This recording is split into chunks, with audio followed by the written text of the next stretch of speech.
Alors, page 5 des notes de cours. Page 5, on va aller regarder les exemples 6, 7 et 8 qui se ressemblent. En fait, c'est un sac qui contient 5 billes. Tu as 4 billes jaunes, une bille rouge. On te demande l'univers des résultats possibles pour cette expérience aléatoire-là. Mais ce que tu peux piger, c'est une bille jaune ou une bille rouge. Dans l'univers des résultats possibles, tu n'indiques pas les quantités, tu n'indiques pas les probabilités, c'est vraiment juste ce qui est possible d'être pigé. Ça veut dire que ton nombre de résultats possibles, c'était 2, hein? Soit jaune, soit rouge. Le prochain exemple, c'est le même sac, mais là, on pige 2 billes. Donc, on pige une bille, par exemple une jaune, et ensuite, on remet la première bille pigée avant de piger la seconde. Donc, j'avais 4 billes jaunes, une bille rouge. Je pige, par exemple, une jaune. Je la remets. Je repige à nouveau. Je pourrais encore avoir une jaune. J'aurais pu avoir une jaune en premier, puis ensuite une rouge. J'aurais pu avoir une rouge en premier, ensuite une jaune. Puis j'aurais pu avoir une bille rouge à la première pige, une bille rouge à la deuxième pige aussi. Le nombre de résultats possibles, bien, pour ma première pige, j'avais 2 résultats possibles. Pour ma deuxième pige, j'ai encore 2 résultats. Ça me donne 2 à la 2 ou 2 fois 2, 4 résultats possibles. C'est 4 là. Pour l'exemple 8, c'est encore une fois 2 billes, les mêmes. Mais là, quand je vais piger ma deuxième bille, je ne vais pas remettre la première pigée. Okay? Donc, est-ce que c'est encore possible d'avoir une bille jaune en premier, puis là, je l'enlève, et repiger encore une bille jaune? Oui. Okay? Ça se peut que ma première bille et ma deuxième bille soient jaunes. Ça se peut que ma première bille soit jaune, je l'enlève, qu'à ma deuxième pige, ma bille soit rouge. Jaune, rouge. Ça se peut qu'à ma première pige, ma bille soit rouge. Je l'enlève, je la remets pas. À ma deuxième pige, ma bille soit jaune.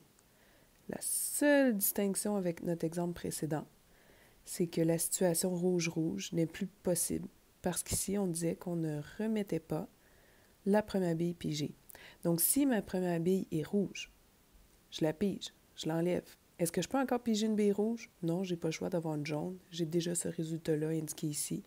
Donc, mon nombre de résultats possibles est plus petit qu'avant. J'en ai juste 3. Quand on remet la bille, on va dire que c'est une expérience aléatoire avec remise. Puis quand on ne remet pas la première bille pigée, on va dire que c'est sans remise. On va pouvoir étudier ça ensemble au prochain cours.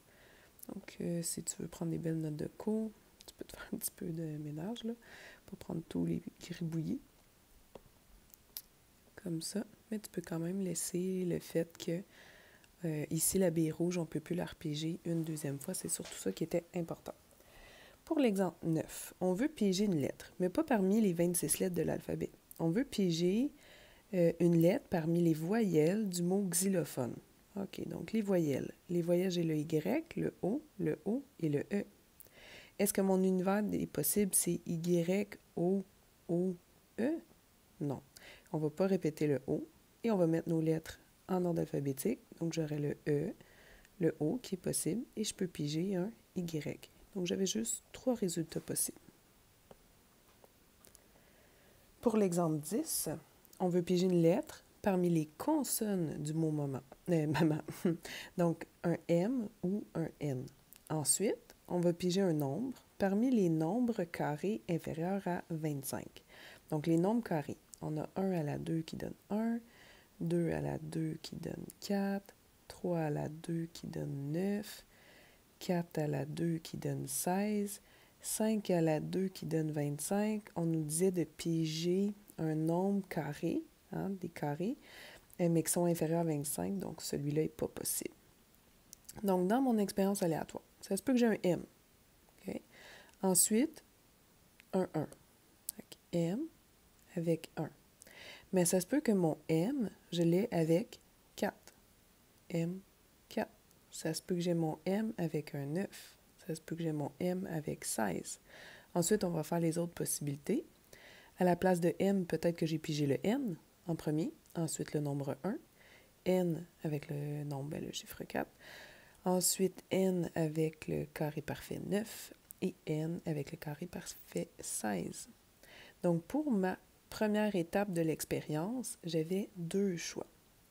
Pour ma deuxième étape de l'expérience aléatoire, j'avais le choix entre un 1, un 4, un 9, un 16. J'avais 4 choix, donc 8 résultats dans mon univers des résultats possibles. 1, 2, 3, 4, 5, 6, 7, 8, tout est là.